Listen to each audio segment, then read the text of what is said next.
Hello students, Michael Sanchez here with Danny. Hi.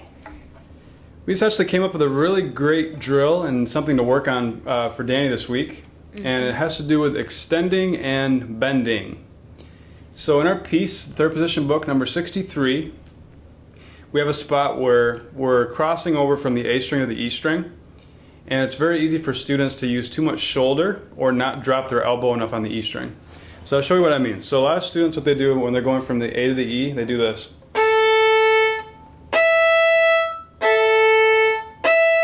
Danny, do you see how I'm not dropping my elbow? Yeah. I'm just kind of using my wrist to cross strings. That's kind of what you've done, right? A little bit? Yeah. Sometimes? So do you see how I'm dropping down more? Okay, when I'm going from A to E. Now, another thing that students do is when they're playing, they do too much of this, where they're putting their arm backwards instead of extending. That's what I'm talking about, the extending and bending. Okay?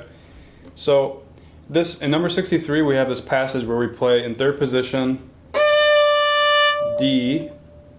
I'm sorry, it's actually F sharp, and then we drop down to play A, and then we come back up to play G, and then we come back down to play B. So it's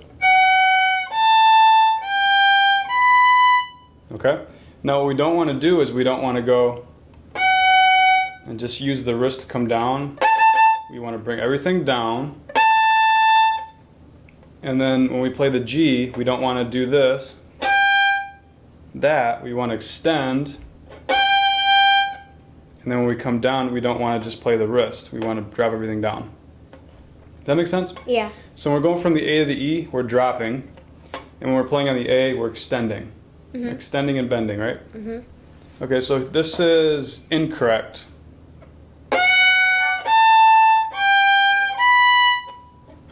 Which causes this sound. That doesn't sound too good, is it? Okay, now watch me do it correctly.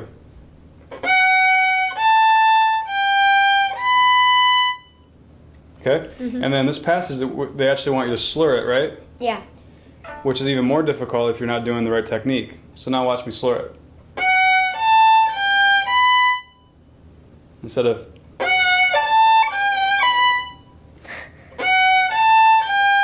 Go on, try that.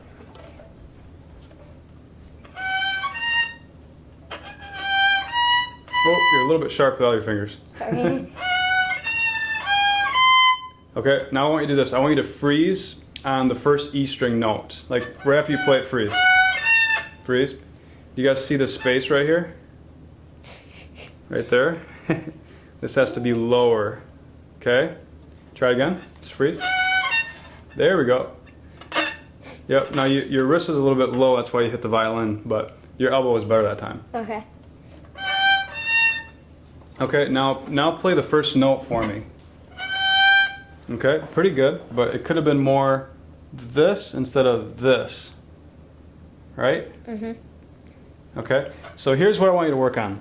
Those four notes, I want you to do them all separately. So the first one, okay, I just extended nicely.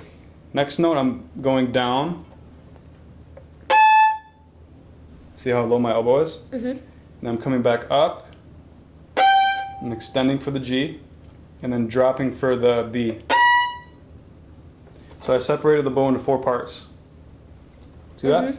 Yeah. Go and try that. Actually do one at a time and I'll tell you if you did it well. Using too much bow per note.